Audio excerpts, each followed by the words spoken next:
Boa noite. Boa noite. Que bom que você está aqui no nosso segundo dia da nossa semana de oração nova.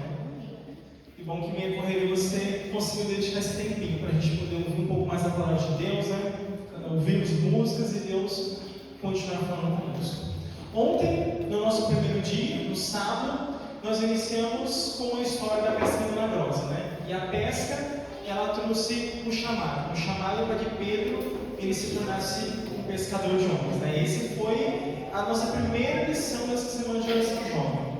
O nosso lugar no mundo é o quê? É nós sermos pescadores de homens. Pescadores de homens, esse é o nosso chamado. Pescar homens, trazer as pessoas para a salvação. Assumimos uma responsabilidade. A responsabilidade que nos é conferida enquanto jovens, enquanto pessoas mais velhas, não importa a idade. Todos temos uma responsabilidade a assumir enquanto pescadores de homens. E hoje, na nossa segunda noite, nós seguimos ainda falando sobre esse personagem. Ontem nós falamos sobre Pedro e hoje nós seguimos falando sobre Pedro novamente. E o título do tema dessa noite é O Deus da Segunda Fogueira, né? A nossa referência está no João capítulo 21. E como nós vimos ontem, Pedro era essa figura que teve seus altos e baixos. Esse personagem que em vários momentos ele declara que ele não abandonaria Jesus, ele age de maneira impossível, e nos momentos ele acaba voltando atrás. Ele não consegue fazer aquilo que ele se propôs, né? E Pedro, essa figura que professa sua fé, falando o quê? Que tu és o Cristo. Como a gente viu ontem, ele declara, ele é uma das primeiras figuras ele que reconhece que Jesus era de fato o Messias. Ele reconhece isso através do Espírito Santo. Só que essa mesma figura também é chamada de Satanás, né? Ele tem uma conversa ali com Jesus, Jesus fala, parte de Satanás. Ou seja, aquela mesma pessoa que foi usada por Deus, foi usada pelo Espírito Santo, outro momento também foi usado por Satanás. E é assim que às vezes a gente acontece nos temas da vida, né? Ora as pessoas são usadas por Deus e ora essas mesmas pessoas, elas podem acabar sendo usadas pelo inimigo, infelizmente. Pedro ele promete dar a vida por Jesus, só que infelizmente ele acaba traindo Jesus. Ele nega Jesus 3 vezes. E esse último incidente foi um dos mais marcantes da vida dele. Sobre esse último incidente, a negação dele, que nós vamos estar propriamente tratando essa noite. Eu convido que você abra a sua Bíblia, no Evangelho.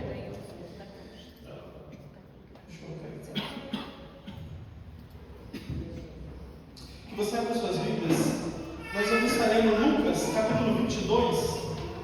Lucas capítulo 22, a partir do versículo 54. Já vai deixar a Bíblia aberta por enquanto. A gente vai estar lendo Lucas 22, a partir do versículo 54.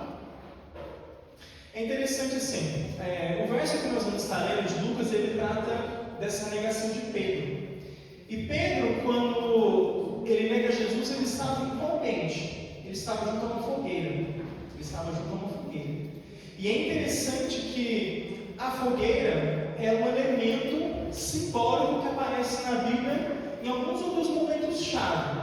A gente vê esse elemento surgindo na vida de algumas outras figuras da Bíblia. Por exemplo, quando a gente vai lá para Gênesis 22, a gente vê que Abraão ele leva a lenha para que ele fizesse um altar, uma fogueira também. E no caso ele sacrificaria o seu filho Isaac. Ele não chegou a poder sacrificar Isaac, Deus intervém ali na história e ele acaba sacrificando o cordeiro, né? Mas a gente vê esse elemento simbólico da fogueira aparecendo na história de Isaac. Quando a gente vai lá para Êxodo capítulo 3, Deus, quando se revela para Moisés, ele se revela através de uma sarça. A sarça também é um tipo de fogueira. E é o próprio Deus se revelando para Moisés, ou seja, a fogueira ali aparece como um símbolo da presença de Deus. E quando a gente vai lá para o livro de Daniel 3, Sadraque, Mesaque e Abednego, eles seriam queimados na fornalha, que também é um tipo de fogueira. Eles seriam queimados. Aí o fogo aparece como um elemento de punição, mas também como um elemento de fidelidade. Eles seriam punidos pela obediência a Deus, mas pela fidelidade, o milagre acontece e nada acontece com eles saem intactos, né? Ou seja, a fogueira é esse elemento que ela aparece em alguns momentos da Bíblia, com diferentes simbolismos. em algum momento ela vai aparecer como símbolo de purificação, como símbolo de fidelidade, como símbolo de punição. Vários são os significados que a fogueira ela vai aparecer quando a gente vai para a Bíblia. Eu não sei se você já foi fazer um acampamento, se você já teve essa oportunidade, às vezes estar na zona rural e fazer a fogueira. É um momento legal, né? Às vezes tem algumas pessoas que esse elemento pode ter feito parte. Quando eu era criança, e eu ia na casa da minha avó que ela mora na zona rural, eu sempre gostava de queimar umas coisas quando eu era criança, né? Quando ela acendia um fornalhinho, eu sempre gostava. Às vezes queimava um bonequinho, queimava a lenha, toda hora eu estava querendo queimar alguma coisa. Ela ficava em cima para não botar fogo na casa. Eu sempre gostava de fogo quando eu era criança. E sempre que eu ia para a casa da minha avó, eu sempre pedia para fazer a fogueira lá no quintal. A fogueira é grande mesmo, tacar fogo é um negócio grande. Que eu gostava, bonita, legal. Esse momento que você está junto com as pessoas. Ou seja, a fogueira é esse momento que normalmente, no nosso dia a dia, ela está associada à conexão com as pessoas também. Você está numa festa, você está num ambiente legal, você está conversando com as pessoas ali perto da fogueira, você está se aquecendo. Às vezes você está no lugar que é frio e fazem uma fogueira para poder se aquecer. É um elemento que acaba aparecendo no nosso dia a dia. E ali na vida de Pedro, a fogueira aparece como um elemento também envolto de pessoas. Só que ali no caso ele não estava para poder bater papo. Pedro não estava ali como... A fogueira não estava como um elemento legal ali. Pelo contrário, a fogueira aparece na vida de Pedro como um elemento que? De negação, de medo, de afastamento. É na fogueira aonde Pedro ele passa a negar Jesus. E vamos estar lendo o nosso texto de Lucas capítulo 22, a partir do versículo 24, já vai estar projetando para a gente, e diz o seguinte: então, prendendo, levaram e introduziram na casa do sumo sacerdote. Pedro seguia de longe. E quando acenderam fogo no meio do pátio e juntos se assentaram, Pedro tomou lugar entre eles. Entre mentes, uma criada, vendo assentado perto do fogo, fitando, disse: este também estava com ele. Mas Pedro negava, dizendo: mulher, não conheço. Pouco depois, vendo outro, disse: também tu és dos tais. Pedro, porém, protestava: homem, não sou. E tendo passado cerca de uma hora, outro afirmava, dizendo: também este verdadeiramente estava com ele, porque também é galileu. Mas Pedro insistia: homem, não compreendo o que dizes. E logo, estando ele ainda a falar, cantou o galo. Então, voltando-se o Senhor, fixou os olhos em Pedro. E Pedro se lembrou da palavra do Senhor, como lhe dissera: hoje 3 vezes me negarás, antes de cantar o galo. Então Pedro, saindo dali, chorou amargamente. Esse é o último verso. Ou seja, o que acontece ali? Pedro é levado à casa do sumo sacerdote, é lá que a gente vê esse ambiente da fogueira, e Pedro nos é descrito que ele segue Jesus de longe.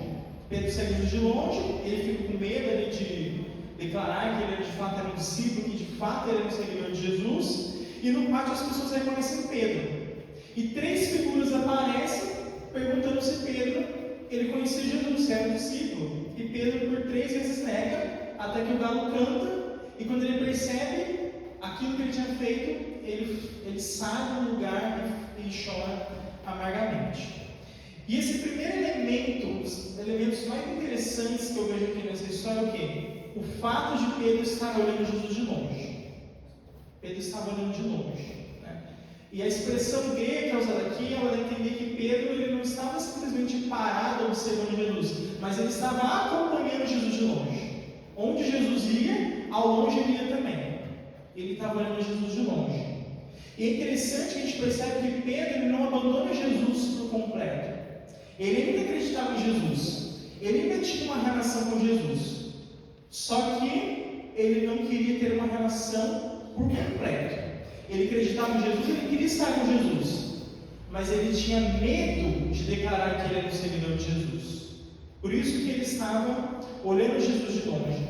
Ou seja, a distância física de Pedro reflete essa distância espiritual. A distância física que Pedro estava tendo de Jesus reflete essa insegurança espiritual pela qual ele estava passando. E será que hoje nós também temos agido como Pedro em alguns momentos da nossa vida? Será que nós às vezes também estamos olhando Jesus de longe? A gente acredita em Jesus, a gente quer ter uma relação com Jesus. Só que às vezes a gente não quer ter essa relação tão próxima assim. Eu acredito em Jesus, mas eu não quero estar tão perto assim. E às vezes a gente quer conciliar estar perto com Jesus e ao mesmo tempo querer agradar quem está ao nosso redor. Pedro acreditava em Jesus, só que quando as pessoas passaram a questionar se ele era discípulo, ele teve medo. E ele queria que as pessoas ouvissem aquilo que eles agradaram. Não conheço esse homem. Ele queria agradar tanto Jesus como agradar o que as pessoas estavam questionando. E o próprio livro de Mateus declara que é impossível servir a dois senhores. Impossível servir a dois senhores. E Pedro, naquele momento, ele queria servir a dois senhores. Ele queria ser tanto com Jesus quanto com as pessoas que estavam negando Jesus. Ele tentou conciliar os dois, mas quem tenta conciliar dois senhores acaba por não servir a ninguém por completo. Se nós tentamos servir a dois senhores, nós nunca vamos servir ninguém por completo. Quem procura agradar todo mundo, não agrada ninguém. Não agrada ninguém no fim das contas. E será que tem agido dessa maneira? Será que às vezes eu tenho tido esse tipo de relacionamento? Será que às vezes eu estou na igreja de manhã e eu mantenho a minha reverência? Eu me mantenho essa pessoa em casa comportada, mas quando eu saio da igreja, meu linguajar é como de qualquer pessoa, as minhas piadas são como de qualquer pessoa do mundo, eu trato as pessoas da mesma maneira que qualquer pessoa do mundo trata. Na igreja, eu tento conciliar o relacionamento com Jesus, e fora, eu me adapto ao meio que eu estou. Eu acho como as pessoas estão agindo. Não é possível conciliar os dois aspectos, né? E Pedro, ele nesse dilema que ele estava passando, como eu falei, surgem três pessoas, e uma a uma as pessoas vão recorrer a Pedro. Primeiro surge uma mulher, e ela pergunta assim: conhecer Jesus, e Pedro vai negando. E é curioso que Pedro, ele teve três oportunidades para que ele fosse fiel. Ele teve três oportunidades. A primeira vez, a mulher questiona ele e ele nega. Uma segunda vez, o homem se aproxima e ele nega. E na terceira vez, ele nega novamente. Ele poderia ter negado, mas com o tempo ele poderia ter gradualmente dito: não, eu vou assumir, mas não. Ele decidiu negar as três vezes. E são três oportunidades que Pedro teve. E a gente percebe assim que a fidelidade a Jesus era um estilo de vida constante, ela não era um ato isolado. Pedro, ele teve três oportunidades, não foi só uma oportunidade. Ele negou Jesus uma vez só, ele negou três. Uma negação foi levando a outra negação. E assim que é o pecado. O pecado, ele não age, não é simplesmente um momento da minha vida que eu erro, que eu tenho deslize, mas são ações que vão levando a outras ações. Uma negação vai levando a outra negação. Um erro vai levando a outro erro. E assim nós desenvolvemos um estilo de vida pecaminoso. A fidelidade não é simplesmente uma ação isolada, mas a fidelidade é um estilo de vida. E quando a gente vai para a Bíblia, a gente vê inúmeros personagens que passaram por esses dilemas, a gente vê isso claramente. As personagens que muitas vezes acabaram errando, acabaram pecando na Bíblia, em muitos momentos não foi simplesmente um momento específico que eles erraram, mas abriram caminho para que o pecado pudesse ser instalado. Uma negação após a outra vai levando a um estilo de vida que se afasta. A gente percebe isso, por exemplo, na vida ali dos fariseus. Os fariseus, eles não negaram Jesus de uma hora para outra. Não foi uma negação repentina. O que os fariseus fizeram? Eles começaram a rejeitar a messianidade de Jesus. E eles tiveram vários embates, eles tiveram várias oportunidades de aceitar Jesus. Eles presenciaram os milagres que Jesus fez. Eles testemunharam ali as ações de Jesus. Eles discutiram várias vezes com Jesus. Muitas foram as oportunidades que eles tiveram de aceitar Jesus. Só que uma negação após a outra sobre quem Jesus era, fez com que eles se afastassem gradualmente. Chegaram a um ponto que eles não conseguiam mais, de fato, aceitar Jesus ali por completo. Uma negação foi levando a outra. E assim é a nossa vida. O pecado ele vai se instalando gradualmente, não de uma hora para outra, mas gradualmente ele vai se instalando. Por isso que a fidelidade é esse estilo de vida constante. Constantemente eu devo aceitar essas oportunidades de permanecer fiel. E é legal também a gente perceber que o fato de Jesus ter negado, o fato de Pedro ter negado a Jesus 3 vezes, também é um elemento ali narrativo que não aparece por acaso. O número 3 da Bíblia, ele tem um simbolismo de completude, de que algo é definitivo. Ou seja, se Pedro nega Jesus 3 vezes, é porque ele definitivamente escolheu, optou por rejeitar Jesus. Quando a gente vê esse elemento de 3 vezes, quando uma figura 3 vezes repete alguma coisa, ou 3 vezes nega alguma coisa, porque aquilo foi uma ação definitiva, foi uma ação pensada. Aquilo foi proposital, não foi um ápice que Pedro teve. Não foi um momento assim que Pedro vacilou de repente, não. Ele teve uma oportunidade após a outra, ele pensou naquilo. Ele optou por negar Jesus. Ele nega Jesus de maneira definitiva ali naquele momento.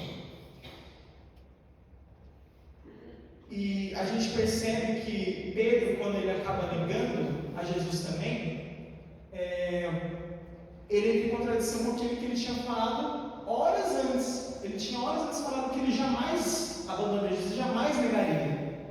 E quando ele nega, a gente percebe que o esforço que ele tinha feito, a vontade humana dele, não foi suficiente. Porque a graça de Deus é que nos sustenta. Por mais que ele quisesse não abandonar Jesus, mas aquilo não foi suficiente. Ele não queria negar Jesus. Mas no momento, a circunstância o conduziu àquela situação. Porque o nosso esforço não é suficiente. Se não for a graça sustentando, mas infelizmente acabamos caindo na situação de Pedro. E quando o galo canta, ele percebe aquilo que ele tinha feito. E quando o galo canta, aquilo serve como também um endosso profético daquilo que Jesus tinha dito. Jesus na ceia já tinha predito que Pedro trairia. E quando Pedro traísse, o galo cantaria. E quando o galo canta, aquilo é mais um sinal profético se cumprir daquilo que Jesus tinha dado. É mais um sinal da autoridade profética que o próprio Jesus tinha. E a gente percebe que o autor aqui, Lucas, quando o galo canta, ele descreve para a gente a reação de Jesus. E essa é uma cena muito forte, muito marcante. Eu acho muito marcante a maneira como Lucas ele descreve a reação. Porque Lucas ele fala o seguinte: e voltando-se, o Senhor fitou Pedro, e Pedro lembrou-se da palavra do Senhor. E aqui, a maneira como a gente vê no grego aqui, estratégia é a palavra que é usada para termos se voltado. Isso dá a noção de que Jesus ele volta para o lugar onde estava Pedro, ele olha diretamente para Pedro. Esse fitou, tem um sentido de um olhar fixo. Jesus olha fixamente para Pedro. E Lucas ele não especifica qual foi a intencionalidade de olhar Jesus. Lucas ele não especifica se o olhar de Jesus foi um olhar de tristeza. Lucas não especifica se for um olhar compassivo. Lucas ele não especifica como Jesus olhou para Pedro. Ele apenas descreve que ele olhou. Só que a gente tem a reação de Pedro. E eu gosto de pensar que esse olhar de Jesus não foi um olhar de raiva, não foi talvez até um olhar de decepção, mas eu acho que Jesus, quando olhou para Pedro, deve ter tido um olhar de compaixão. Deve ter olhado para Pedro e ele sabia que Pedro era aquele homem que tinha dito que não abandonaria, que tinha dito que estaria com ele, mas agora o nega. Mas Jesus também tinha noção de que ele poderia ser restaurado. E todos aqueles dilemas eles acabam surgindo naquele momento. E Jesus olha para Pedro fixamente. E o texto nos relata que quando Pedro vê que Jesus estava olhando para ele, ele faz o quê? Ele chora amargamente. Pedro ele chora amargamente quando Jesus olha diretamente para ele. E a expressão grega que é usada ali para choro, ela nos traz uma ideia de um choro intenso. Pedro não estava simplesmente um choro qualquer, mas ele chora intensamente. Ele cai em prantos quando ele percebe que Jesus estava olhando para ele. Imagine só, ele se dando conta daquilo que ele tinha feito. Ele não tinha negado um mestre qualquer, ele não tinha negado mais um mestre rabínico, mas ele tinha negado o próprio Messias. E isso era muito forte para ele. Ele teve a noção daquilo que ele tinha feito. Só que ele já tinha feito. E agora já era tarde. E só lhe restou o choro. Só lhe restou o lamento daquele que ele tinha feito.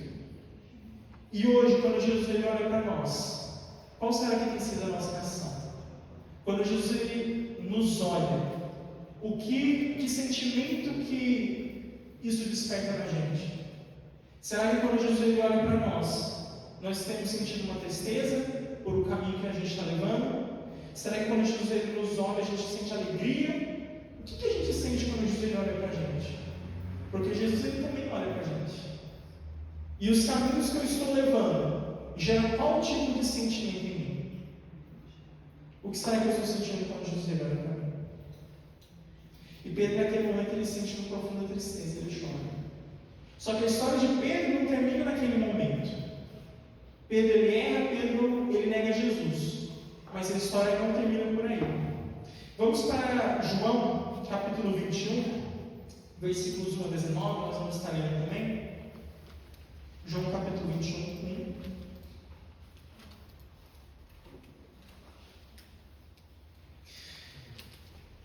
Esse capítulo, ele funciona como uma espécie de um epílogo do livro de João.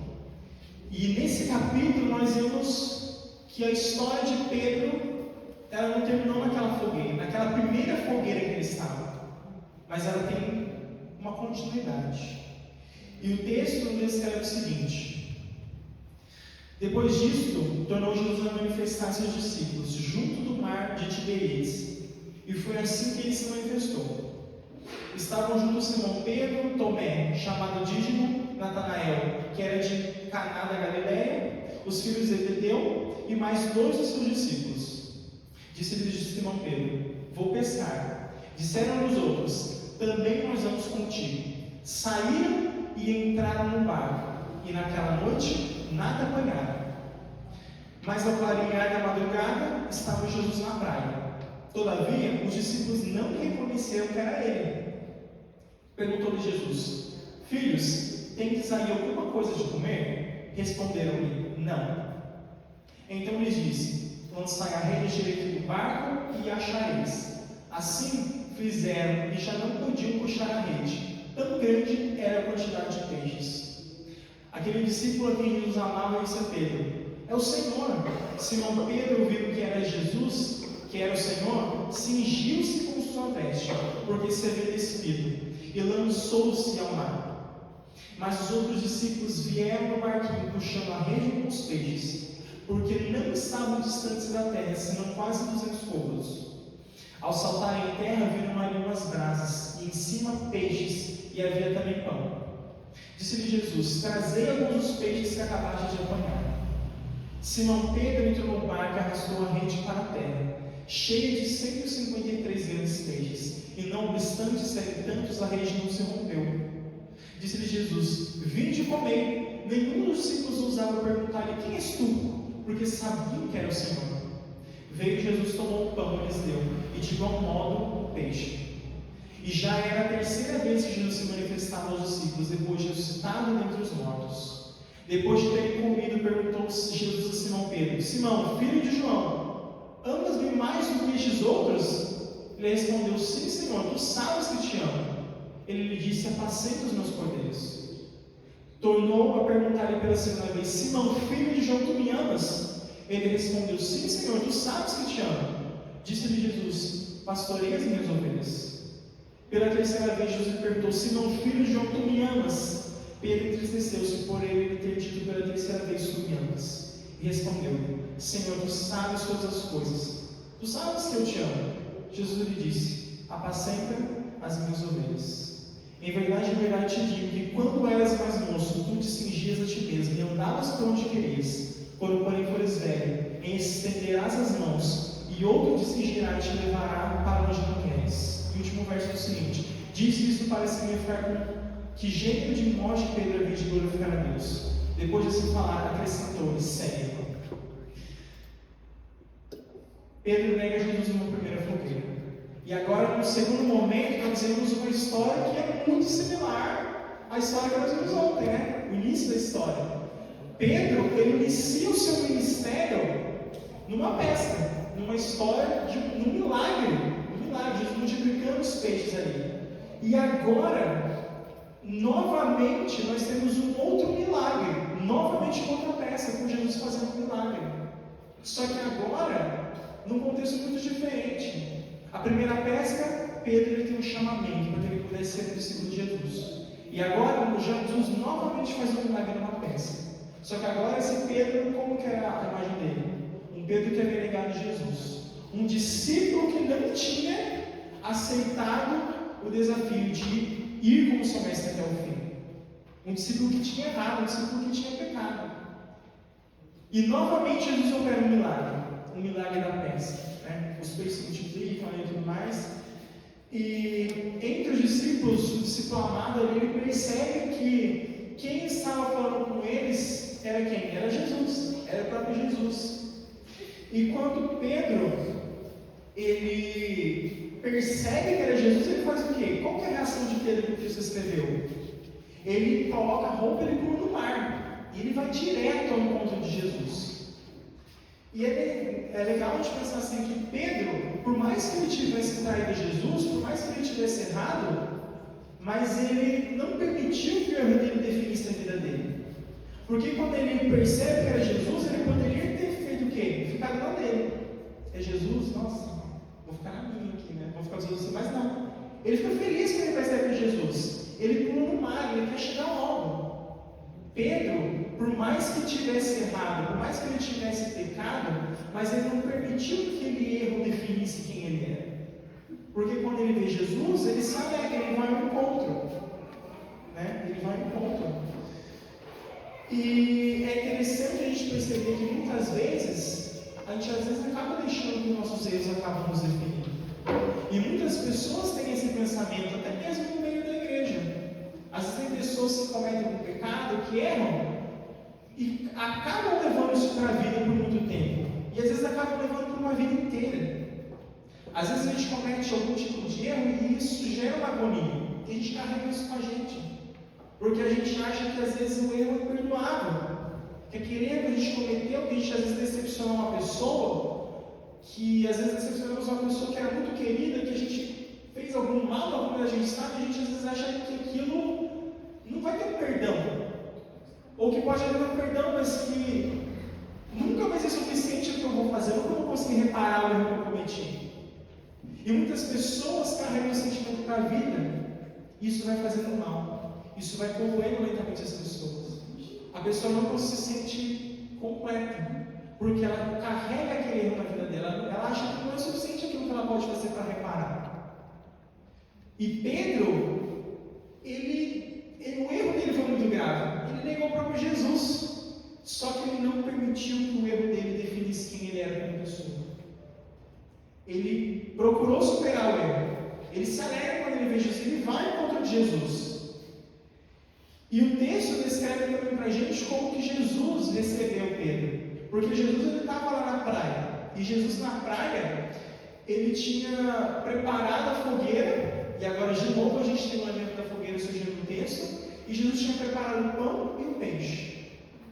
E Jesus recebe os discípulos, recebe Pedro ali.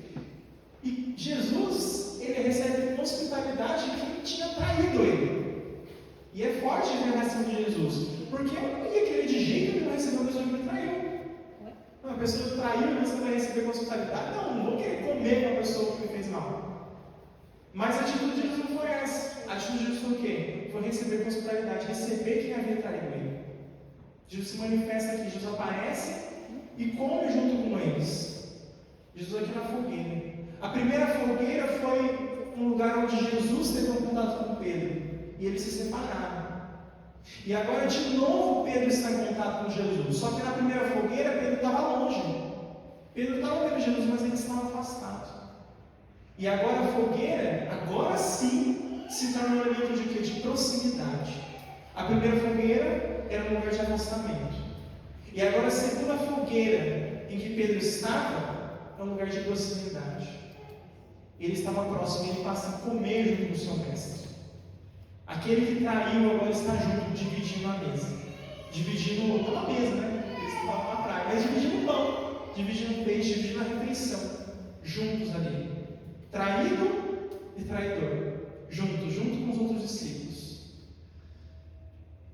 E é legal a gente perceber que Jesus, ele recebe a Pedro com hospitalidade, e ele agora passa a restaurar o seu ministério. Como a gente falou no começo, né? Pedro, ele começa numa peça, ele começa sendo chamado por Jesus. Na fogueira ele nega Jesus, e agora de novo Jesus se manifesta numa peça, e agora passa a restaurar o seu ministério novamente numa fogueira. E a gente percebe que é até legal aqui que o autor aqui, ele propositalmente ele faz esse paralelo. Porque tanto lá em Lucas, quando Pedro nega Jesus, é descrito que a fogueira estava com brasas. E agora aqui, quando Jesus ele prepara o peixe, também é descrito de novo que era uma fogueira de brasas. E são os únicos dois momentos na Bíblia que a gente vê essa expressão sendo usada. Ou seja, o autor ele faz questão mesmo de proposição de falar, olha, são dois momentos que se conectam. Pedro antes nega na fogueira, agora ele passa a ser restaurado. O autor ele traz essa imagem conectando esses dois eventos. E naquela fogueira, Jesus ele passa a conversar com Pedro. E ele tem um diálogo ali, né? E a gente vai vendo de novo os paralelos. Os paralelos entre a fogueira e agora o paralelo no diálogo. Porque Pedro teve 3 oportunidades de assumir que ele era um discípulo de Jesus, de assumir que ele era um seguidor de Cristo, e por 3 vezes ele nega. E agora Cristo, conversando com Pedro, Cristo pergunta 3 vezes, agora se ele o amava. Por 3 vezes Pedro nega. E agora por 3 vezes Pedro tem uma nova oportunidade, agora através do próprio Jesus, de assumir a responsabilidade que um dia ele tinha negado. E Jesus pergunta, Pedro, tu me amas?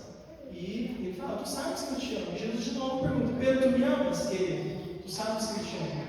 Só que na terceira vez, a gente aí já tem um diálogo um pouquinho diferente. E ele, curioso assim, que por mais que Jesus, Pedro, eles falassem aramaico, mas o texto foi escrito em grego, né? O texto foi escrito em grego. E no grego a gente vê que o autor ele faz uma diferenciação entre as maneiras que ele descreve o amor. Ele descreve o amor de maneiras diferentes. E no grego a gente tem 3 palavras que dão um significado para amor. É legal que o grego, o português, que é a nossa língua, ele tem muitas relações com o grego. Às vezes uma palavra tem vários significados, tal. Traz essa riqueza linguística. No português, às vezes a gente tem uma palavra que tem vários significados, a gente tem o porquê, 4 porquês, 4 formas de escrever porquê, né? E o grego ele também tem essas possibilidades. E o grego, ele tem um amor ágape, que é um amor que tem uma reverência. É um amor mais completo. É um amor de quem se entrega por completo. É um amor mais profundo. Esse é o amor ágape que a gente vê aqui no grego. E a gente tem o amor filéu. O filéu, ele é um amor, é uma forma de amor mais afetuosa que a gente vê, por exemplo, em relações de amizade, amigos, pessoas que se gostam, até mesmo o ato de você dar um beijo em alguém, a gente usa essa palavra, o amor filéu, é esse tipo de amor, que é um amor carinhoso, mas ele não tem a mesma reverência que o amor ágape, ele não tem a mesma intensidade que o amor ágape tem. Mas também é uma forma de amor aqui que a gente vê. O amor, às vezes até mesmo de uma relação familiar, também usado esse tipo de amor aqui no texto. A gente tem esterco, que é uma forma de amor muito ligada, esse sim, aos cônjuges, à família. Um casal que se ama é usado essa forma de amor. E a gente tem o eros, que daí é um amor erótico, né? É usado em referência ao sexo. Essa forma de amor. E aqui no diálogo que Jesus tem com Pedro, eles vão fazer Jesus faz essa jogada. Jesus fala que, olha, tu me amas, Jesus usa o ágape. Tu me amas, ágape, e Pedro fala o quê? Eu te amo, eu filéu. Ou seja, Jesus está perguntando que, olha, você me ama, mas você me ama por completo, de maneira realmente intensa, de maneira reverente, você me ama entregando tudo que você tem?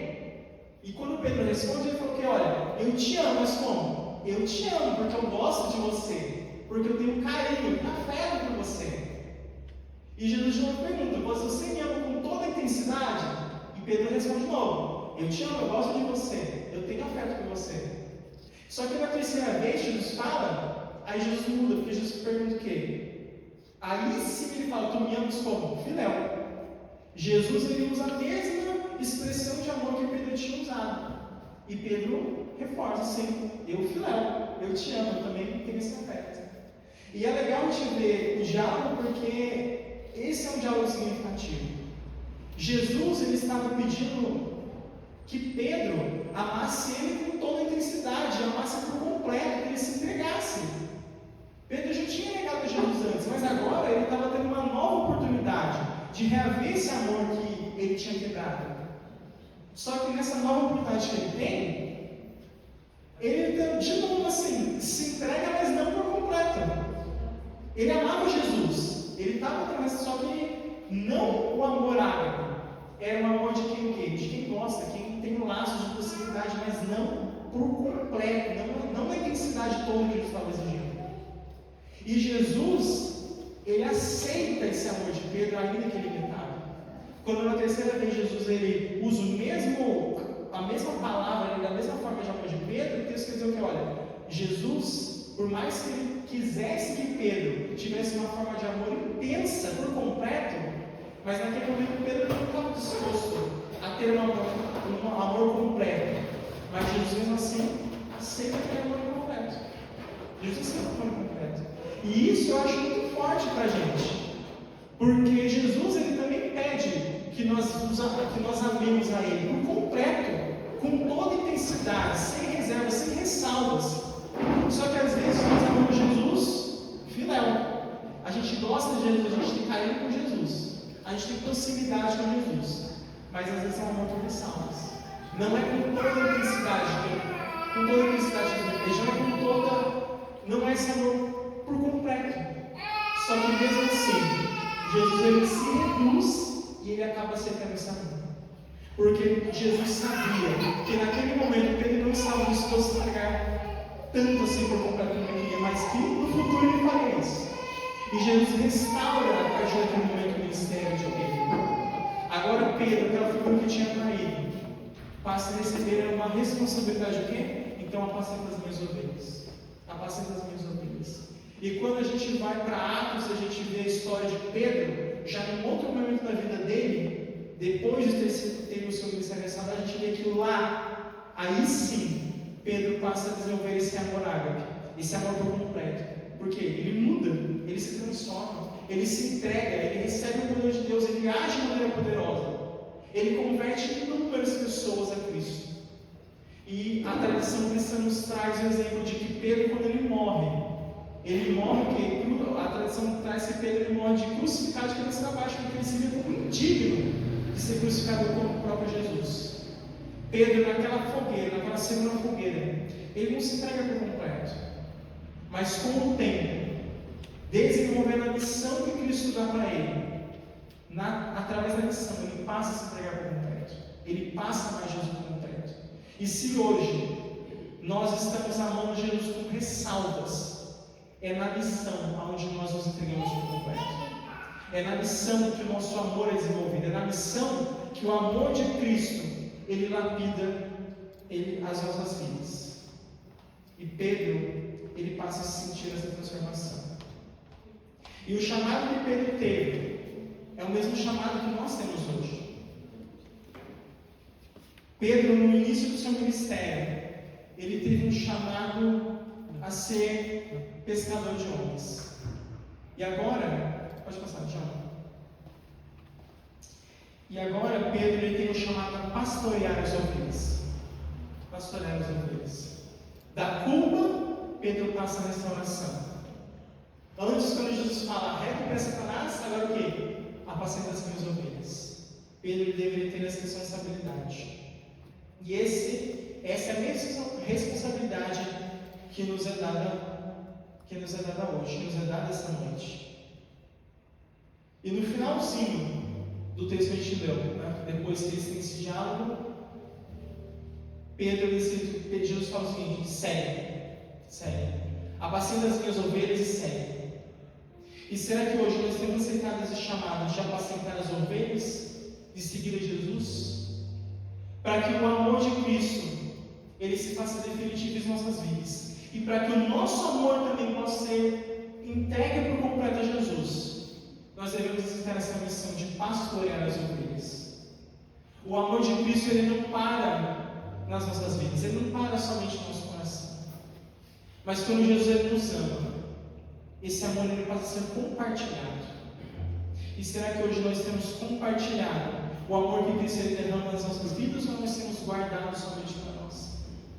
Será que temos permitido que a culpa ela corroa os nossos corações? Será que temos nos agarrado aos nossos erros?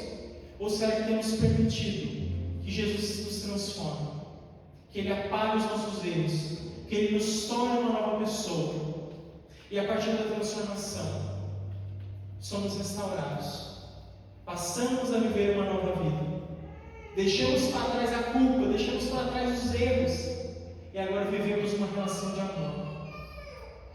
Se você hoje sente culpa pelo seu passado, que você possa estar deixando isso para trás e possa estar aceitando o amor de Cristo nas nossas vidas, e que o amor de Cristo ele possa estar nos transformando, nos reavivando, e que esse amor nos traga essa responsabilidade a um serviço, a pastorear as ovelhas.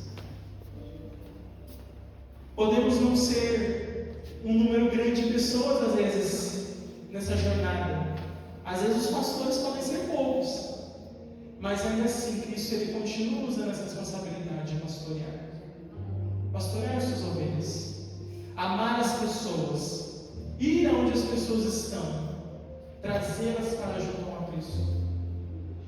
E eu espero que nessa noite você possa estar aceitando esse chamado de pastorear, esse chamado de se entregar por completo a vida a Cristo. E neste momento a Letícia ela vai cantar uma música aqui para a gente. E que novamente você possa, enquanto a Letícia canta a música, refletir sobre os caminhos que nós temos levado e sobre a maneira como temos aceitado ou negado o amor de Cristo. E que por mais que talvez hoje você possa amar Jesus como Pedro, Filéu, como alguém que gosta, como alguém que admira, mas que possamos desenvolver um relacionamento de intimidade a tal ponto que através da missão possamos ter esse amor ágape, um amor que se entrega por inteiro, um amor intenso, um amor sem ressalvas, sem reservas, um amor como Cristo nos pede. O meu lugar no mundo é na segunda fogueira de Jesus, onde o perdão restaura meu amor e reafirma meu chamado. Espero que esse possa ser o seu desejo nessa noite.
pedido esta noite, que o Senhor possa estar nos usando. Se em algum momento nós te negamos, Senhor, através das nossas atitudes, através das nossas falas, através das nossas intenções, que o Senhor possa estar nos perdoando. E que se algum mal nós cometemos, se ferimos alguém, se decepcionamos alguém, se decepcionamos principalmente a Ti em algum momento, que o Senhor possa estar reconfortando o nosso coração. Não permita que os nossos erros definam quem nós somos. Que possamos ser pessoas além dos nossos erros, porque sabemos que o Senhor vê em nossas vidas o potencial que nós temos. Por mais que o mundo nos diga que aquilo que temos e somos é insuficiente, por meio da Sua graça, por meio do Seu perdão, por meio do Seu sacrifício lá na cruz, nós temos convicção de que podemos ser pessoas melhores, de que podemos, Senhor, transformar a nossa mente e o nosso coração segundo quem Tu és, e que possamos, Senhor, ao aceitar essa graça nas nossas vidas, ao aceitar esse perdão, esse amor que o Senhor está nos oferecendo, possamos também assumir esse compromisso, esse chamado que o Senhor nos faz de apacentar as Suas ovelhas.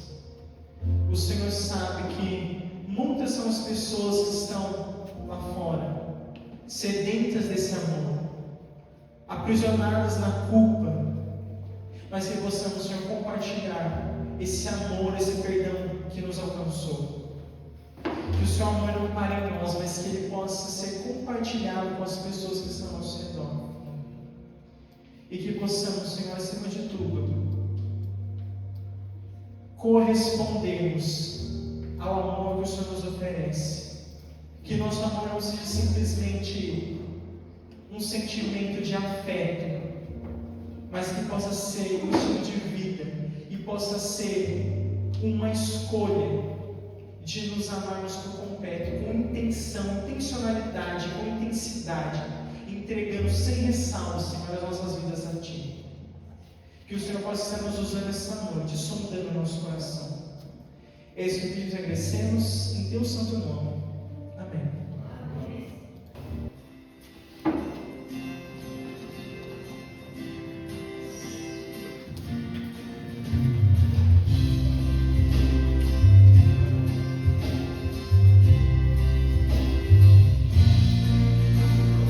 Venha, Senhor.